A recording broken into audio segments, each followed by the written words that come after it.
इस कहानी की शुरुआत में हमें पाताल लोक के बारे में बताया जाता है कि इस दुनिया में माना कंसंट्रेशन का एक ऐसा एटमॉस्फेयर होता है जिसे एबिस कहते हैं, और एबिस इंसानी दुनिया को शैतानों की दुनिया से जोड़ देता है, और इनका कनेक्शन जितना ज्यादा गहरा होगा उतने ही ज्यादा ताकतवर बीस्ट उस एबिस में मौजूद रहेंगे।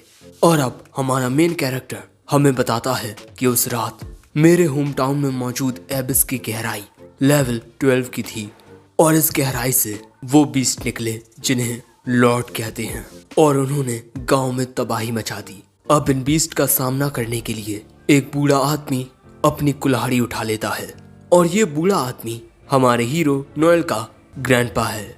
इन बीस्ट के आतंक की वजह से लोग बहुत ज्यादा डरे हुए थे।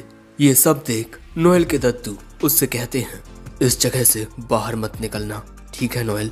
जब तक मदद नहीं आती मैं बाहर जाकर उन बीस्ट का सामना करने की कोशिश करता हूँ। जो सुन नोएल कहता है, हमें नहीं पता कि कोई हमारी मदद करने के लिए आएगा भी या नहीं, और आप उन सभी का सामना नहीं कर पाएंगे। तभी उसके दद्दू कहते हैं, शायद तुम भूल रहे हो कि मैं कौन हूँ। मैं वो हूँ जिसे लोग ओवरतैत कहते हैं, और तुम चिंता मत करो, मैं तुम्हारी हिफाजत करूंगा। और ये कहने के बाद उसके दद्दू उन बीस्ट का सामना करने के लिए वहां से चले जाते हैं, जिसके बाद हम देखते हैं कि उन बीस्ट ने गांव में तबाही मचा कर रखी थी। और इसके बाद नोएल के दद्दू उन मॉन्स्टर्स से लड़ने लगते हैं। दूसरी ओर नोएल बहुत ही ज्यादा डरा हुआ था, उसे अपने दद्दू की बहुत चिंता हो रही थी। दूसरी ओर उसके दद्दू मॉन्स्टर्स को हराते हुए उनके लीडर के पास पहुंच गए थे, और उन मॉन्स्टर्स के लीडर से लड़ते हुए वहां एक बहुत बड़ा धमाका होता है। इस धमाके के बाद चारों ओर शांति आ जाती है, लेकिन गांव पूरी तरह से तहस महस हो चुका था। और बाहर आकर नोएल देखता है अपने घायल दद्दू को। वो उनके पास जाता है, और अब उसके दद्दू कहते हैं, नोएल, यही सीकर्स की किस्मत होती है, उनके सिर पर मौत हमेशा मंडराती रहती है। लेकिन ये सब जानने के बाद भी नोएल, क्या तुम एक सीकर बनोगे? एक नए दिन के उजाले के साथ नोएल कहता है, हाँ मैं एक सीकर जरूर बनूंगा। दद्दू कहते हैं, मुझसे वादा करो कि तुम सबसे ज्यादा ताकतवर सीकर बनोगे। नोएल रोते हुए कहता है, मैं वादा करता हूँ। यह सुन आखिर में नोएल के दद्दू कहते हैं, तुम मेरे प्यारे पोते हो नोएल, और मैं हमेशा तुमसे प्यार करता रहूंगा। और ये कहने के बाद नोएल के दद्दू दम तोड़ देते हैं। नोएल के दद्दू ब्रांडन स्टॉलन दुनिया के सबसे ज्यादा ताकतवर सीकर थे, जिन्होंने लेवल 13 के एबिस में मौजूद कोसाइटस द सिल्वर फिश नाम के बीस्ट को हराया था, जिस वजह से उन्हें एक नाम मिला, ओवरतैत। और दोस्तों, अब 2 साल गुजरने के बाद हम नोएल को उसकी एक टीम के साथ देखते हैं। वादे के मुताबिक वो एक सीकर बना। वो अपनी टीम को बताता है कि कब क्या करना है। उसकी टीम मेंबर तानिया रोशनी करती है, जिस वजह से मॉन्स्टर्स को कुछ दिखाई नहीं देता। इसी का फायदा उठाकर वॉल्टर और लियोड मॉन्स्टर्स को खत्म कर देते हैं। नोएल एक टॉकर है, द वीकेस्ट सपोर्ट क्लास, और इस वक्त इनका सामना लेसर वैम्पायर नाम के lower class vampire type monster से हो रहा है। जो क्वीन होती है वो एक ही बार में इस टाइप के बहुत सारे मॉन्स्टर्स को जन्म देती है, और भले ही ये लेसर वैम्पायर मैजिक का यूज ना कर पाते हों, लेकिन ये काफी स्ट्रांग होते हैं, और ये तब तक नहीं मरते जब तक इनका सिर इनके धड़ से अलग ना हो जाए। इसीलिए आगे बढ़ते हुए वॉल्टर कहता है, हमें सीधा क्वीन को मारने के लिए जाना चाहिए। वो कहता है, नहीं, ऐसा करना हम सी रैंकर्स के लिए बहुत खतरनाक हो सकता है। इसीलिए क्वीन पर हमला करने से पहले हमें उसके बच्चों को खत्म करना होगा, तब हमारे जीतने के चांसेस ज्यादा होंगे। ये बात सुन वॉल्टर कहता है, ठीक है, जैसा तुम कहो। आखिर तुम्हारी बदौलत ही तो हम इस मिशन को अच्छे से कर पा रहे हैं। Great talker Noel. दोस्तों, टॉकर एक सपोर्ट जॉब है। वो लड़ नहीं सकता, लेकिन अपनी स्ट्रेटजीज के जरिए पार्टी की पावर को बढ़ा सकता है। इसी वजह से एक टॉकर को सबसे ज्यादा कमजोर माना जाता है। अब इससे पहले कि नोएल कुछ कह पाता, अचानक ही वहां पर एक खतरनाक वैम्पायर मॉन्स्टर आकर इनके ऊपर पॉइजनस गैस से हमला कर देता है। उस हमले से ये तीनों तो बच जाते हैं, लेकिन नोएल पॉइजनस गैस में फंस जाता है। और जैसे ही तानिया नोएल की मदद करने के लिए जाती है, वो मॉन्स्टर आकर तानिया पर हमला करके उसे दूर फेंक देता है। सो इसके बाद लियोड और वॉल्टर एक साथ मिलकर उस मॉन्स्टर का सामना करने लगते हैं। लेकिन उस मॉन्स्टर की ताकत इनके सामने बहुत बहुत बहुत ज्यादा थी। दोस्तों, शायद यही क्वीन है और नोएल की स्ट्रेटजीज के बिना इन दोनों का जीत पाना लगभग नामुमकिन है। लेकिन नोएल तो इस पॉइजनस गैस में फंसा हुआ था। सो तभी नोएल को अपने पास्ट की याद आती है, जिसके बाद नोएल एक गन निकालकर उस क्वीन मॉन्स्टर पर हमला करता है और पॉइजनस गैस से बचने के लिए एक पोशन भी पी लेता है। और अब नोएल खुद सामना करने वाला है इस क्वीन मॉन्स्टर का। इसके बाद नोएल अपनी टॉकर स्किल टैक्टिशियन को एक्टिवेट करके अपने पार्टी मेंबर्स को ऑर्डर्स देने लगता है, जिस वजह से उनकी पावर 25% बढ़ जाती है। सबसे पहले नोएल वॉल्टर और लियोट को क्वीन के हमले के बारे में बताता है, जिस वजह से ये दोनों उसके हमले से बच जाते हैं। इसके बाद नोएल एक्टिवेट करता है बैटल बॉयज को, जिससे उसके पार्टी मेंबर्स की रिकवरी स्पीड 25% तक बढ़ जाती है। जिसके बाद नोएल अपने ऑर्डर्स देना स्टार्ट करता है। सबसे पहले लियोट क्वीन के पीछे मौजूद उसके टेंटिकल्स को काटता है, जिससे वॉल्टर को अच्छा मौका मिलता है और वो सीधा क्वीन की छाती पर वार करता है। लेकिन तभी नोएल नोटिस करता है कि वहां पर कुछ लेसर वैम्पायर्स होते हैं और अगर ये क्वीन की मदद करने के लिए आए तब इनके लिए बहुत बड़ी परेशानी हो जाएगी, जिस वजह से तानिया घबराने लगती है। सो नोएल उस पर पीयर सपोर्ट का यूज करता है। ये स्किल टारगेट की मेंटल पावर को इंक्रीज कर देता है। मैं उन तीनों लेसर वैम्पायर्स को संभालता हूँ, तुम तीनों क्वीन का सामना करो। लियोट, वॉल्टर, इस पर अपने सबसे खतरनाक हमले का इस्तेमाल करो। और इतनी ही देर में तानिया उन दोनों पर एक प्रोटेक्टिव बैरियर बनाए रखती है। दूसरी ओर नोएल इन लेसर वैम्पायर्स पर अपनी स्टन होल एबिलिटी का यूज करता है, जिससे वो तीनों वहीं पर गिर जाते हैं। और इसके बाद नोएल अपनी मैजिक गन से एक आइस बुलेट शूट करके दो मॉन्स्टर्स को तो जमा देता है, लेकिन एक बच जाता है और नोएल के पास अब एक आखिरी बुलेट बची है। इसीलिए वो कुछ कैलकुलेशंस करके इस बुलेट को क्वीन की ओर मारता है और लियोट और वॉल्टर से उनका पावरफुल अटैक करने को कहता है। और इन दोनों का ये पावरफुल कंबाइन अटैक क्वीन को एक ही बार में खत्म कर देता है।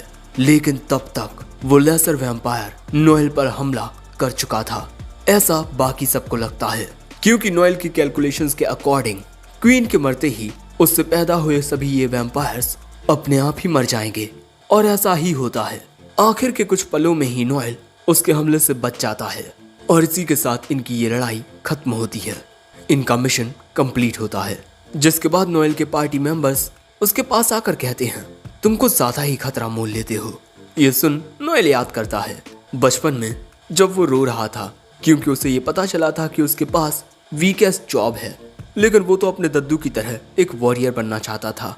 सो उसके दद्दू कहते हैं, नोएल, तुम बिल्कुल अपनी गुजरी हुई माँ के जैसे दिखते हो, लेकिन तुम्हारे अंदर एक सीकर बनने का टैलेंट है जो तुम्हारी माँ में नहीं था। और अब प्रेजेंट में नोएल आसमान को देखकर कहता है, भले ही मैं एक टॉकर हूँ, द वीकेस्ट, लेकिन एक दिन मैं आपसे भी ज्यादा ताकतवर बनूंगा, ग्रैंडपा। इसके बाद हमें द कैपिटल ऑफ वेलनांट एम्पायर ईट्राई दिखाया जाता है, जो कि मैजिकल टेक्नोलॉजी में बहुत ही ज्यादा एडवांस्ड है।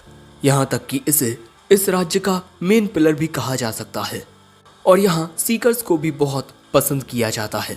इसके बाद हम नोएल की पार्टी को एक रेस्टोरेंट में खाना खाते हुए देखते हैं। उस मिशन को कंप्लीट करने की वजह से इन्हें 5 मिलियन पैसे मिले हैं। वैसे जरा इनके पार्टी मेंबर्स को जान लो, Tania the healer, Walter the warrior, Leot the swordsman और इनका पार्टी लीडर भी। और इनकी पार्टी बने हुए 1 साल हो गया है। तभी वॉल्टर नोएल से कहता है, हम पार्टी कर रहे हैं और तुम खुश नहीं लग रहे, क्या हुआ बोलो? कहीं तुम इस बात से नाराज तो नहीं कि हमें उनसे और पैसे मांगने चाहिए थे? एक सीकर का दिल बड़ा होना चाहिए, शायद तुम्हारे ग्रैंडपा भी तुमसे यही कहते। ये बात सुन नोएल को याद आता है कि उसके दद्दू ने उससे कहा था, एक सीकर को पैसे की कीमत समझनी चाहिए, बिना पैसों के वो अच्छे इक्विपमेंट और आइटम नहीं खरीद सकता। और दूसरे लोग चाहे कुछ भी कहें, एक सीकर को मुंह खोल कर पैसे मांगने चाहिए। हमेशा याद रखना नोएल, कोई तुम्हें कम ना आके। लेकिन तभी प्रेजेंट में वॉल्टर कहता है, तुम्हें पैसे को लेकर इतना ऑब्सेस्ड नहीं होना चाहिए, यह हमारी पार्टी की रेपुटेशन को खराब कर देगा। जो सुन नोएल कहता है, ठीक है, चलो मुझसे गलती हो गई। और द ग्रेट वॉरियर वॉल्टर के समझाने पर मैं समझ गया। जो सुन वॉल्टर कहता है, हे सही से बात करो, मैं तुमसे 2 साल बड़ा हूँ। वो कहता है, क्या हुआ कि तुम मुझसे बड़े हो? एक सीकर के लिए सबसे ज्यादा जरूरी उसकी स्किल्स होती हैं और इसी तरह इन दोनों के बीच बहस छिड़ जाती है और वॉल्टर चिल्लाने लगता है, लेकिन उसके चिल्लाने से भी नोएल को घंटा फर्क नहीं पड़ता, जिस वजह से वॉल्टर नोएल की कॉलर पकड़ लेता है। लेकिन इन दोनों के बीच मारपीट शुरू होने से पहले ही लियोड इन्हें रोक देता है और इसके बाद वो तानिया के साथ जाकर बात करने लगता है, जो देख शायद वॉल्टर को अच्छा नहीं लगता। जिसके बाद शाम के वक्त इन सभी को रिवॉर्ड का अपना अपना हिस्सा मिलता है, लेकिन equipment repairs, party operational cost और पेमेंट टू द क्लैन की वजह से इन्हें बहुत कम पैसे मिलते हैं। सो लियोड कहता है, उदास मत हो, अगर हम इसी तरह से आगे बढ़ते रहे तो जल्द ही हम काफी सारे पैसे कमाने लगेंगे।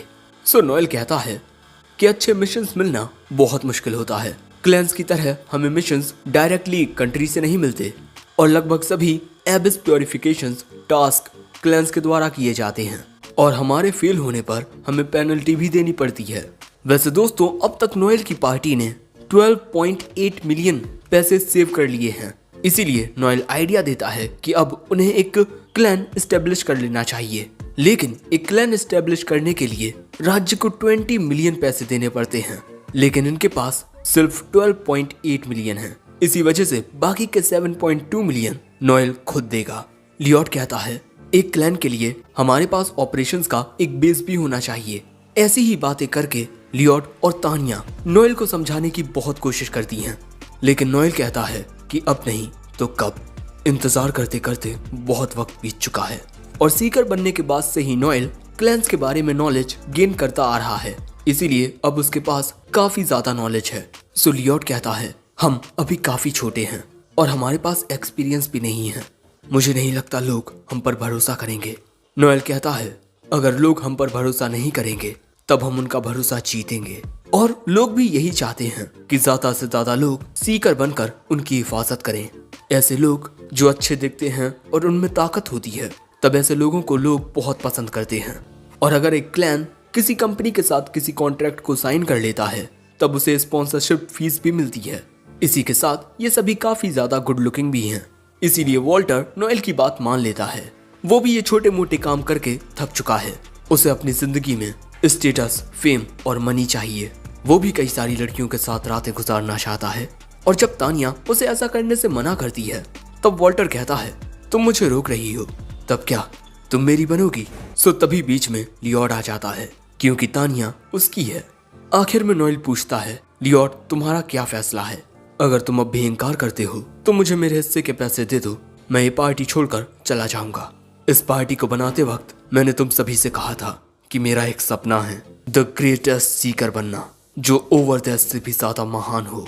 अब नोएल का ये जुनून देखकर लियोड को उसकी बात माननी पड़ती है और वो तानिया से भी कहता है, आज नहीं तो कल हमें ये करना ही पड़ता।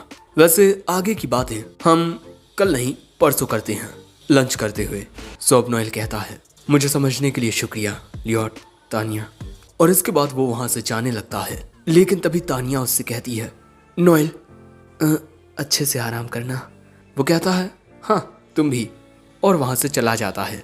लेकिन यहाँ लियोड जरा उदास नजरों से तानिया को देखता है। अगले दिन सुबह होते ही वॉल्टर हाँफते हुए नोएल के कमरे में आता है और उसे बताता है कि लियोड और तानिया, उन्होंने हमें धोखा दिया। ये बात सुन नोएल हैरान रह जाता है। दूसरी ओर हम देखते हैं कि लियोड और तानिया नोएल को धोखा देकर आगे बढ़ चुके हैं और यहीं यह एपिसोड एंड हो जाता है। एपिसोड 2 की शुरुआत में हमें पता चलता है कि लियोड ने एक इन्वेस्टमेंट की थी जिसमें वो फेल हो गया, जिस वजह से उसके ऊपर बहुत सारा कर्ज आ गया। और इसके बाद लियोड ने इनकी पार्टी के 12.8 मिलियन अपना पर्सनल कर्ज चुकाने के लिए दे दिए और इसके बाद वो तानिया के साथ यहाँ से भाग गया। और ये सब जानकर नोएल हंसने लगता है। मुझे लगा नहीं था कि वो सच्चा सा दिखने वाला लियोड ऐसा कर सकता है। वैसे ये लेटर वॉल्टर को लियोड के कमरे में मिला है। वॉल्टर ने कल रात शराब पीते वक्त एक बहुत ही अच्छे मिशन के बारे में सुना और इसी बारे में जब वो सुबह लियोड को बताने के लिए गया तब वो वहाँ पर नहीं था। कमरे की सफाई करने वाले ने वॉल्टर को ये लेटर दिया। नोएल पूछता है, क्या उसने बताया कि लियोड यहाँ से कब निकला था? वॉल्टर बताता है, रात करीब 8 बजे। अभी सुबह के 9:30 बज चुके हैं।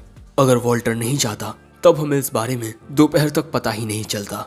काफी अच्छा प्लान था। वॉल्टर पूछता है कि अब हम क्या करें? नोएल कहता है, अगर हम पूछताछ करें तब हमें पता चल जाएगा कि वो लोग किस गेट से गए हैं जिससे हम जान पाएंगे कि वो किस ओर गए हैं और फिर हम घोड़ों के जरिए उन्हें पकड़ सकते हैं।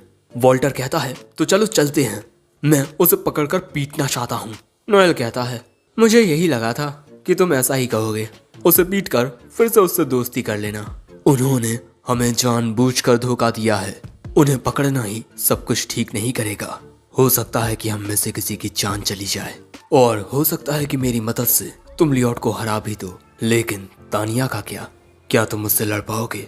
और क्या उनसे लड़ने से हमें हमारे पैसे मिल जाएंगे? वो दोनों हर एक चीज को मद्देनजर रखकर भागे हैं। ये सुन वॉल्टर पूछता है तो हम कुछ नहीं करने वाले? नोएल कहता है नहीं, उन्होंने जो किया है वो उसकी कीमत चुकाएंगे। इसके बाद हम इन दोनों को रेस्टोरेंट के पास देखते हैं और यहाँ नोएल कहता है वॉल्टर तुम भले ही बेवकूफ हो लेकिन एक माहिर योद्धा हो, लेकिन सोचने का काम तुम्हारा नहीं मेरा है। और इसके बाद वो इस और क्लब के अंदर आकर कहता है मेरे पास सभी सीकर्स के लिए एक जॉब है। हमारी पार्टी के 2 मेंबर्स लियोट और तानिया हमारा पार्टी फंड लेकर भाग चुके हैं और जो कोई भी उन दोनों को हम तक जिंदा लेकर आएगा हम उन्हें 2 मिलियन पैसे देंगे। वैसे ये सब बातें सुन वॉल्टर हैरान हो चुका था, लेकिन यहाँ पर नोएल ने ये चाल बहुत सोच समझ कर चली है। तो क्या कोई है जो इस काम को करना चाहेगा? तभी एक लड़का अपना हाथ उठाता है। मेरी टीम लाइटनिंग बाइट ये काम करेगी। नोएल कहता है ठीक है, मैं तुम्हें ऑन द स्पॉट 2 मिलियन दे दूंगा, लेकिन मुझे नहीं पता वो लोग कहाँ गए हैं, लेकिन वो भागे कल रात ही हैं। ये बात सुन वो लड़का कहता है तब तो हम उन्हें पकड़ लेंगे। इसके बाद वो और उसकी पार्टी लियोट और तानिया को पकड़ने के लिए निकल पड़ते हैं, लेकिन तभी एक और आदमी नोएल के पास आता है। इसके बाद ये आदमी इन दोनों को बताता है कि उसने कल रात 2 ट्रैवलर्स को जाते हुए देखा था। मुझे पता है कि वो लोग किस ओर गए हैं, लेकिन मैं फ्री में नहीं बताऊंगा।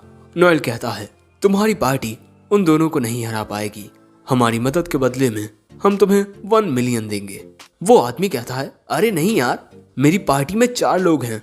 और इसके बाद वो नोएल के साथ भावतौल करने लगता है, लेकिन नोएल उसे देखकर ही समझ चुका था कि ये किस तरह का बंदा है और इसीलिए वो अपनी बात से जरा भी पीछे नहीं हटता। और आखिर में उस आदमी को 1 मिलियन में मानना ही पड़ता है। और अब वो बताता है कि उसने उन दोनों को साउथ गेट से वर्ले रोड की ओर जाते हुए देखा था। शायद वो दोनों कार्नॉट ब्रिज की ओर गए हैं। नोएल कहता है ठीक है, साउथ गेट पर जाकर अपनी पार्टी के साथ मेरा इंतजार करो।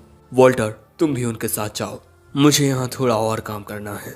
अगले सीन में हम इन सभी को साउथ गेट पर देखते हैं और यहाँ वॉल्टर पूछता है नोएल अगर हमारी उनसे हाथापाई हुई तो क्या तुम उन्हें मारने से पीछे नहीं हटोगे?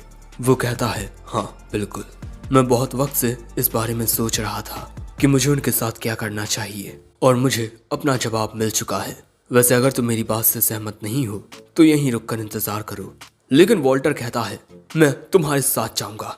इसके बाद नोएल कहता है वॉल्टर तुम दिल के बहुत अच्छे हो, लेकिन अभी इससे चीजें बस मुश्किल होंगी।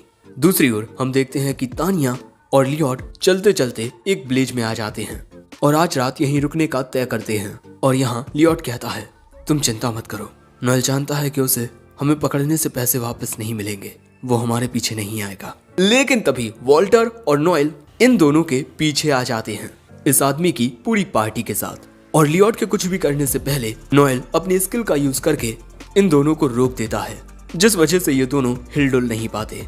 अब अगले सीन में वॉल्टर पूछता है आखिर तुमने हमें धोखा क्यों दिया? लियोट बस इतना कहता है आई एम सॉरी। नोएल कहता है लियोट मैं लेटर पढ़कर समझ चुका हूँ कि आखिर तुमने ऐसा क्यों किया, लेकिन इनकी पार्टी ने लेसर वैम्पायर्स को मारकर जो पैसे कमाए थे लियोट उन्हें भी खर्च कर चुका है अपना कर्ज चुकाने में। जो सुन नोएल कहता है यानी कि तुमने कोई इन्वेस्टमेंट नहीं की, बल्कि तुम तो एक जुआरी हो, है ना? और जुए में तुमने बहुत पैसे हार दिए और इसके बाद अपना कर्जा चुकाने के लिए अपनी पार्टी के फंड का यूज किया।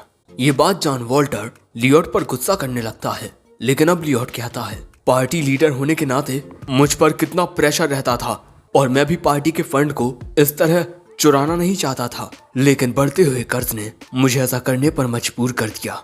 लेकिन क्या इसमें तुम दोनों की गलती नहीं है? तुम लोगों ने लीडर की सभी जिम्मेदारियां मेरे ऊपर थोप दी। सो तभी नोएल लियोट में एक लात मारता है और कहता है तुम एक लीडर बनना चाहते थे, इसीलिए तुम्हें लीडर बनाया हमने, लेकिन अब तुम उसके प्रेशर से तंग हो रहे हो।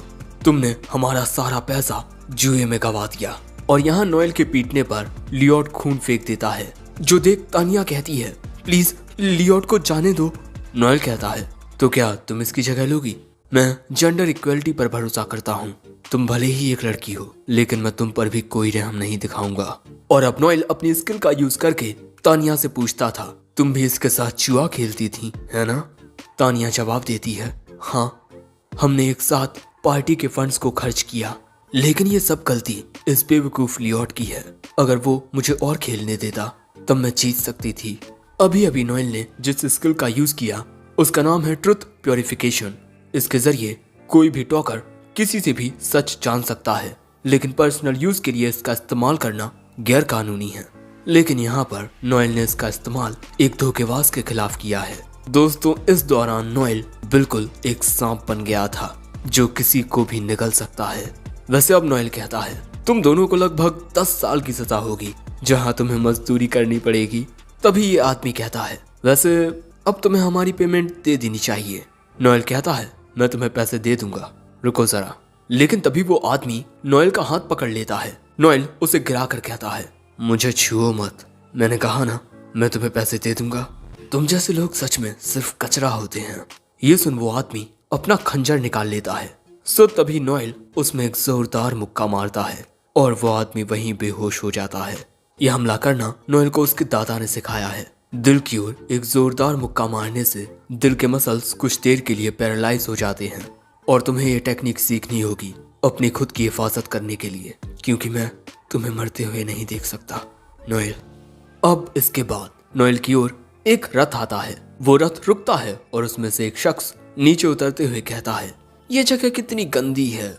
दोस्तों, ये आदमी है एक स्लेव ट्रेडर फिनोशियो बार्जीनी, कैपिटल की सबसे बड़ी मूव फैमिलीज में से एक लूसियानोस, और ये उनका एक यंग लीडर है, द बॉस ऑफ बार्जीनी फैमिली। और इसके अजीब उटंग बिहेवियर की वजह से लोग इसे द मैड क्लाउन कहते हैं। दोस्तों, जब नोएल ने वॉल्टर से कहा था कि उसे यहाँ कुछ काम है, तब वो इस आदमी से मिलने गया था। नोएल ने जो खोया है वो उसे वापस पाना चाहता है, लेकिन इन दोनों के पास तो पैसे ही नहीं है।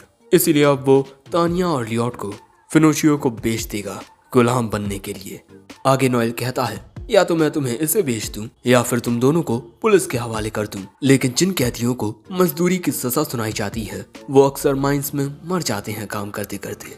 तुम दोनों के लिए गुलाम बन जाना ज्यादा बेहतर रहेगा। फिनोशियो, तुम इनके लिए अच्छे मास्टर्स ढूंढना, ओके? जिसके बाद फिनोशियो इन दोनों की स्किल्स चेक करता है और बोलता है कि इनके बदले वो 6 मिलियन देगा बस। फिनोशियो बताता है इस वक्त मेरे हालात भी कुछ ठीक नहीं है। अगर मैंने इन दोनों को ज्यादा कीमत में खरीदा तो चर्च का ध्यान मुझ पर आ सकता है। नोएल कहता है चलो यार ठीक है, मुझे उनके बदले में 11 मिलियन पैसे चाहिए। लेकिन ये बात सुन फिनोशियो हैरान रह जाता है, तुम 5 मिलियन एक्स्ट्रा कैसे मांग सकते हो?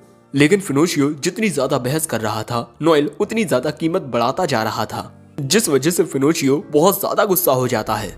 सो नोएल कहता है अगर तुम मुझे इन दोनों के बदले 13 मिलियन देते हो तब मैं दूसरों को बताऊंगा कि इनकी कीमत 30 मिलियन है। और ऐसा करके नोएल इनकी प्राइस रेट बढ़ा देगा। और अगर नोएल ऐसा करेगा तो इनको लेने के लिए काफी अच्छे कस्टमर्स आ सकते हैं। ये दोनों यंग हैं और काफी अच्छे दिखते हैं। अगर तुम अच्छे से नेगोशिएट करो तो ये 90 मिलियन तक बिक सकते हैं, लेकिन तुम्हें मुझे देने होंगे बस 15 मिलियन। नोएल का दिमाग देख फिनोशियो भी हैरान रह जाता है और कहता है यार तुम मेरी फैमिली को ज्वाइन क्यों नहीं कर लेते? नोएल मना कर देता है।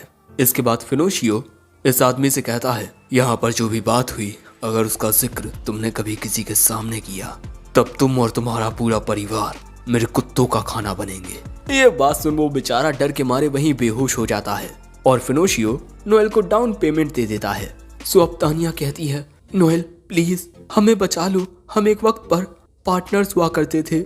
नोएल कहता है ऐसे पार्टनर्स जो हमारा पूरा पैसा जुए में हार गए।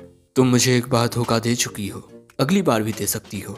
जिसके बाद तानिया वॉल्टर से कहती है तुम मुझे पसंद करते हो ना, तो मेरे लिए कुछ करो, तुम में कोई हिम्मत है कि नहीं? और ऐसे ही वो वॉल्टर को गालियां देने लगती है जब तक कि उसे फिनोशियो का आदमी ले नहीं जाता। और ये देख फिनोशियो कहता है इसी वजह से मुझे तो औरतें बिल्कुल पसंद नहीं। और इसके बाद फिनोशियो नोएल को एक फ्लाइंग किस देकर चला जाता है। और इसके बाद नोएल इस आदमी को इसके 1 मिलियन दे देता है। वो आदमी नोएल से कहता है तुम एक शैतान हो। नोएल वहां से जाते हुए मन में कहता है शैतान, मैं एक सीकर हूँ जो दूसरों की हिफाजत करता है, लेकिन यह अल्फाज कितना अच्छा है। अब तो मैं इसी नाम के साथ इस दुनिया का सबसे ताकतवर शख्स बनूंगा। अगले सीन में हम वॉल्टर को देखते हैं जो शायद सब कुछ छोड़कर जा रहा था। नोएल उसके पास आकर उसे एक शीशी देता है और हमें पता चलता है कि पिछली रात वॉल्टर ने नोएल को बताया कि वो सीकर का काम छोड़ रहा है। नोएल उसे समझाता है हम अपने लिए अच्छे और ताकतवर पार्टनर्स ढूंढ सकते हैं, लेकिन वॉल्टर कहता है तुम मुझसे बहुत स्ट्रांग हो नोएल। वो कहता है हाँ तुम बेवकूफ हो, लेकिन एक होनहार वॉरियर हो और साथ ही बहुत ताकतवर भी। वॉल्टर, हम फिर से अपनी पार्टी बना सकते हैं और उसमें मुझे तुम्हारी जरूरत है। लेकिन वॉल्टर हार मान चुका था और आखिर में वो बस नोएल से माफी मांगता है। और अब प्रेजेंट में नोएल वॉल्टर से गुड बाय कहकर वहां से जाने लगता है। लेकिन तभी वॉल्टर कहता है क्या तुम जानते हो, तानिया जिसे सच में पसंद करती थी वो तुम हो, लेकिन शायद तुम्हें तुम्हारी जिंदगी में प्यार और सुकून नहीं चाहिए। तुम सिर्फ ताकतवर बनना चाहते हो। तुम सच में सबसे ज्यादा खास हो। और इसके बाद हमें नोएल की पार्टी की कुछ यादें दिखाई जाती हैं और आखिर में वॉल्टर कहता है गुड लक नोएल। और ये कहते हुए वॉल्टर आंसू भी बहाता है और अब नोएल बिल्कुल अकेला बचा है। उसे फिर से अपनी पार्टी के लिए मेंबर्स को ढूंढना होगा। लेकिन जाते हुए नोएल को एक सांप की खाल दिखाई देती है। सांप अपनी पुरानी खाल उतारते हैं ताकि उन्हें नई, बेहतर और मजबूत खाल मिले। मुझे भी इन्हीं की तरह अपनी खाल को उतारना होगा। मैं ब्लू बियॉन्ड को फिर से शुरू करूंगा। और नोएल के ये कहते ही यह एपिसोड एंड हो जाता है।